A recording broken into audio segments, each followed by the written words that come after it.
Hey everybody, me Joe with Legend Hobby. So welcome to the first edition of the Legend Hobby Hanger Time build videos. So what we're going to do is I'm going to start off here with the Maxi Lift, and we're going to go ahead and we're going to go through all the models that come through the shop here. We're going to do some assembly videos, we're going to do some tips and some tricks. We're going to split these up into about 20-minute videos each, so that they don't get too overwhelming, but the entire assembly series will be on the channel. So you'll be able to start off like this episode. We're going to start off with the hinging of the surfaces. We're going to talk about how to hinge the rudder, the elevator, the flaps. We're going to get the control horns all put in, and it's going to be a walkthrough of how to assemble the Maxi Lift. And as we continue, we're going to go ahead and fill these out with all the other models that we have coming through the shop here. So you'll see stuff, say, on the FW190, you'll see stuff obviously on the Corsair, and we're just going to try to keep this going so that you have another resource that you can come to if you run into any issues, or if you just want to watch a good assembly video, this is where you're going to find it. So this is going to be in the playlist right here. I'm going to put the tag up for this. This will be the assembly video section, and anything that comes through the shop here that we have videos on will live in that area. Again, this is going to include tips and tricks. We're going to have some up-close pictures of some of the more hard to see areas in the manuals. With the one-dimensional pictures, sometimes it gets a little hard to see. Sometimes the pictures get a little fuzzy when they're printed, but we're going to try to make sure that all those pictures that are a little bit fuzzy are really well called out in the video.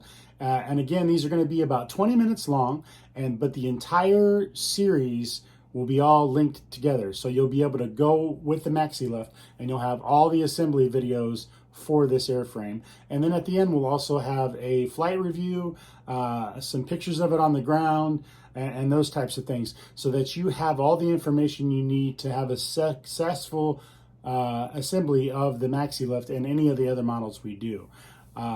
So stay tuned. There's going to be a lot more coming up, and here we go.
So generally, I'm not one to do unboxing videos. I feel like they're a little bit boring, but I do want to show you this Maxi Lift because I want to show you how well it's packed and kind of walk through some of the things you might see. So let me get this open here. So here's what we've got in the box. Obviously, we've got our decal set. We'll set that aside. We won't need that for a bit yet.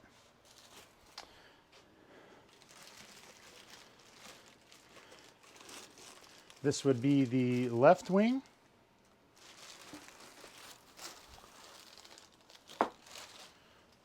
Obviously, this would be the right wing. There's your instruction manual, tail assembly. It's going to be your vertical and horizontal with your rudder.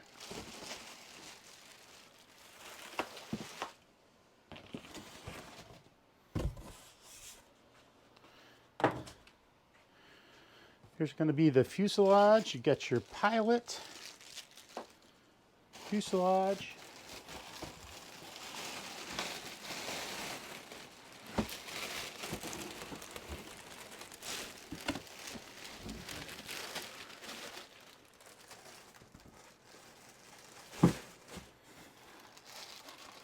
Got your glass.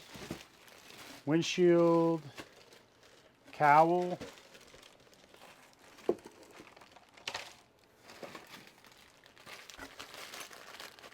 standoffs for your motor, gas tank, setups probably for pull. I'm not 100% sure yet on that. Got your hinges are in there. Another pilot.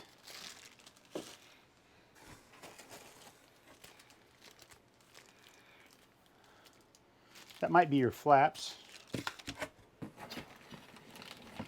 Wing tubes and push rods. I like the metal push rods. They've come a long way over the years, and these are going to be really nice for this airframe. Should be plenty.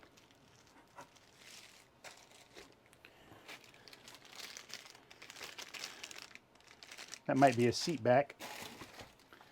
Here's your motor box and all the pieces you'll need for that. Your bush tire, tail wheel assembly. That tail wheel assembly looks really nice. Of course, I'll have some better up close pictures of this stuff here in just a little bit. But this looks really nice. The quality is very good. Cap covers, tires, servo tray, your other bush tire.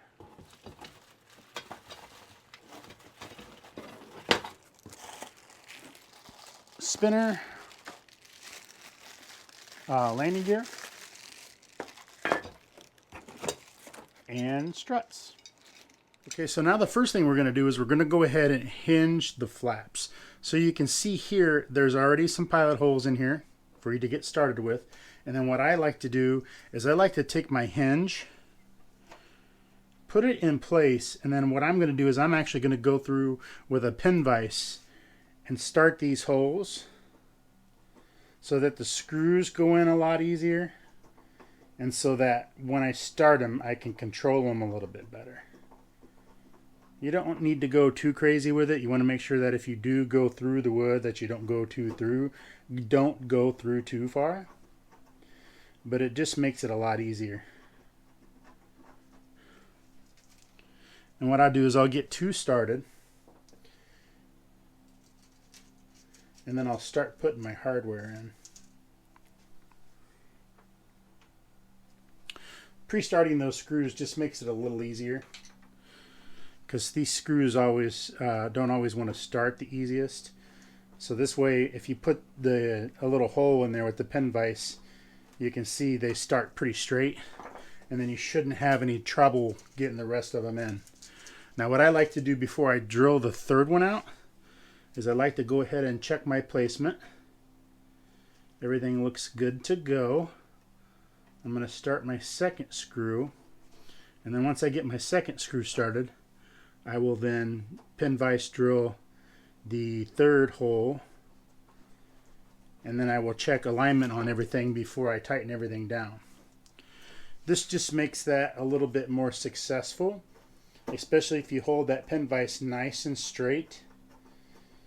You can get these holes started, and then you don't have to work quite as hard to get them in there. A lot of times if you don't pilot drill those holes, those little teeny tiny screws, I'm sure you've experienced them, they don't want to go in too straight.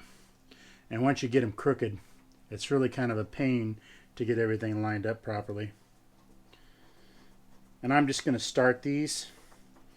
I'm not going to fully tighten them because I want to make sure my alignment across the bottom is fine. That looks perfect. So now what you can do as you move forward, you want to go ahead and make sure that you get your end of your flap lined up properly with the end of your wing. And I'll show you a little trick that I like to use. We all get lots of boxes with foam. I like to, when I'm working on this type of thing, I like to lay it down on some foam, because the wings aren't, as you know, the wings aren't flat. And it's going to keep you from damaging the wing, and it's also going to give you the opportunity that you can actually push down on this to line it up a little bit so that you can make sure everything is straight before you drill your holes. And then at this point, you can test fit your hinge.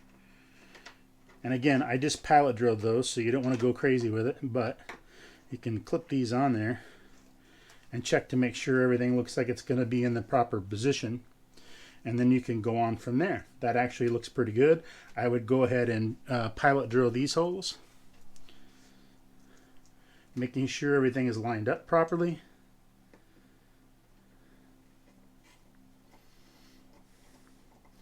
Now you can use, you know, I know some people like to use a Dremel with a small drill bit. There's other people that use hand drills. I like the pin vise because I can control it a little bit better. And it only takes a little bit. You only have to get it just barely started, and it's going to be pretty successful. Again, I'm going to drill the first 2 holes first. Then I'm going to start my hardware. After I place this first one, I'm going to go ahead and check my alignment to make sure that I didn't inadvertently move anything and everything is straight here still. You want that to line up with your flap, and you want it to be straight so that you get full deflection on your hinge when you get it all put in. That looks pretty good, so I'll go ahead and start the second screw just like I did on top.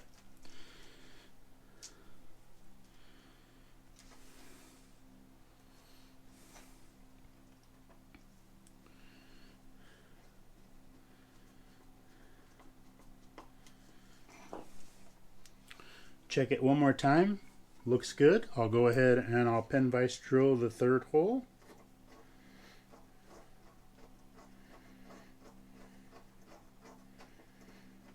When you're drilling through these narrower parts or thinner parts, you really want to be careful not to press too hard. You want to let the drill do the work, because if something happens and you were to break through, you would probably damage your covering on the other side, and nobody wants to have that. So go ahead and start your 3rd screw and go ahead and check my alignment. Everything there looks good, and we'll move on to the next step. So what I like to do here, before I tighten everything down, what I'm going to do is I'm going to tighten these screws down.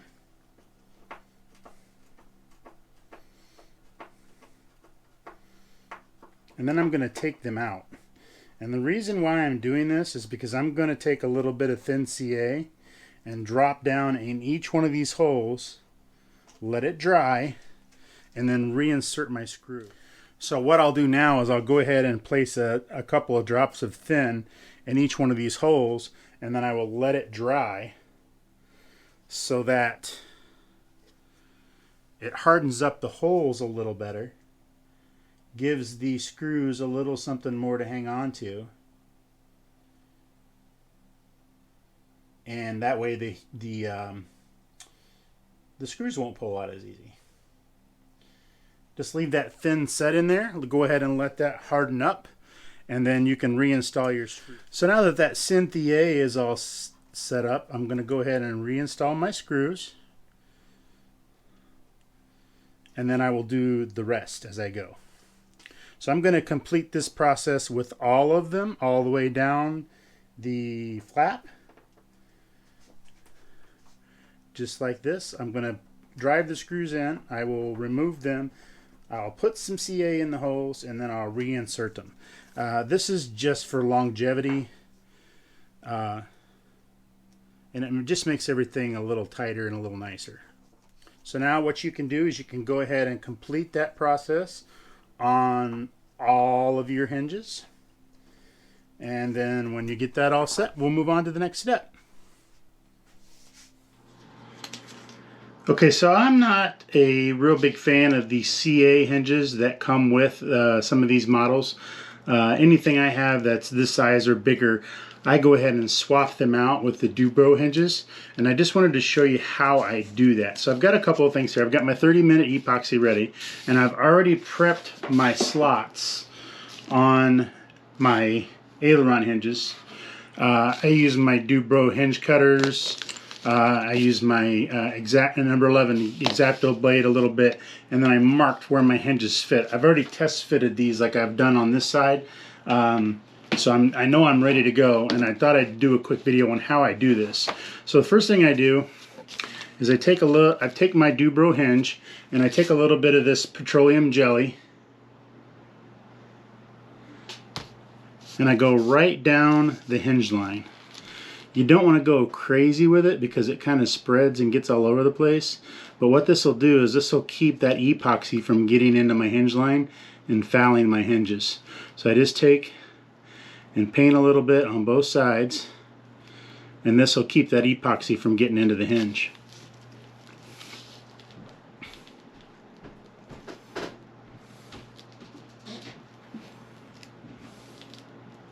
Okay, and then just make sure you're good. I use the other side that's clean and just kind of make a nice straight line with it, so that way it's back out of my way, and I'm still going to have plenty of purchase with my epoxy. So now what I do is I've got my 30-minute Z-epoxy already mixed up. So I take one of my acid brushes and I get into my epoxy, try to get rid of a lot of the extra because that just makes a mess, and then I paint the epoxy on the hinges on both sides. You don't want to go crazy with it because if you do, you're just going to have issues later trying to get it cleaned up off of your surfaces. Just like that. Set that aside, and I go ahead, since I've already got my surface pre-prepped and ready to go, I just slide my hinge in, and since I've already test fitted this and I know it's good to go, I'm going to slide it all the way in down to where I know that it sets good. So in this case, if I bring it all the way down, right almost to the hinge, that's going to give me my nice 1/16 gap that I need for my ailerons to properly function. And then what I do is I take my Q-tip and I come in here and I just remove this excess glue. You don't want a lot of excess glue in there because that's just going to cause you trouble later. Make sure you get that set in there just like you like it. And that's one of the reasons also why I like to use the 30-minute epoxy on this step, because that way I've got plenty of set time on these hinges. Okay, and there's one side done. You want to kind of make sure that your hinge isn't touching, so kind of hold it up like that and let that dry completely before you try to install, in this case, the elevator. And you would use the same process on all of your hinges. And then here's what the finished product looks like.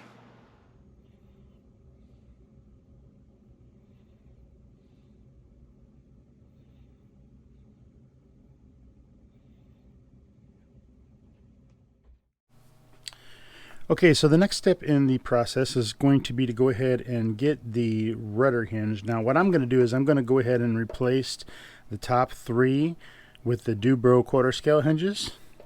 And I'm going to go ahead for now and leave the CA hinge because we're going to attach this to the fuselage later. But you're going to use the same process that we used on the horizontal stabilizer and the elevators. So let's go ahead and get that done, and then you can move on to the next step. Okay, so the next step is to go ahead and mix up your epoxy. We're going to be installing the control horns. Make sure you note that there's 3 different kinds. So you have your elevator control horns, and you have your flap and aileron control horns. There should be 4 of those. And then you have your rudder control horn. So one other thing that is not a bad idea to do with these G10 control horns is rough them up a little bit where the epoxy is going to be.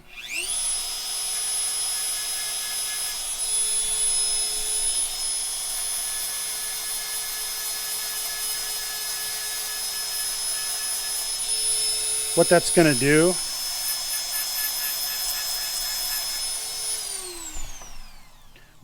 do is give them a little bit more surface area for the epoxy to stick to. And if you want, you can also actually drill a couple of small holes.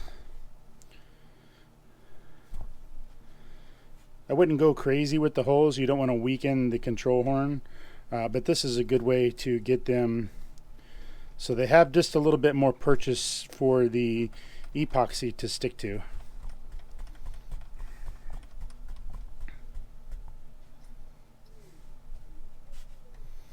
And you can simply just use a small drill bit with your Dremel.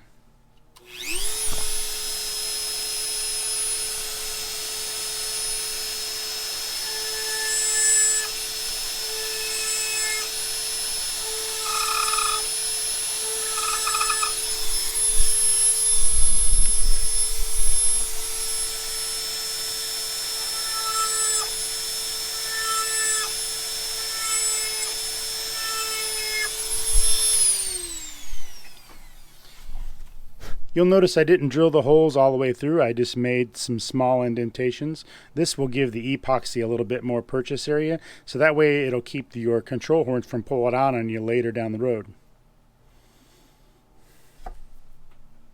So just make sure you get those separated, because there is a difference in size. And it's simply going to be a matter of pre-fitting, making sure everything fits like it properly should. And then we're going to go ahead and just put our epoxy down in there and let that set up. We're going to do this same process with the elevator, the rudder, and the 4 aileron and flap servos, or flap surfaces.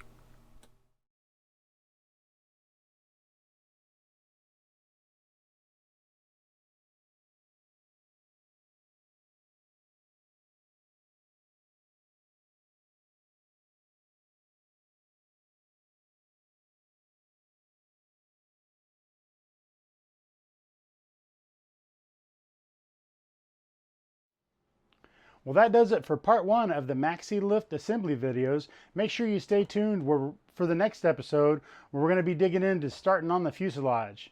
As always, thank you very much for watching, and have a legendary day.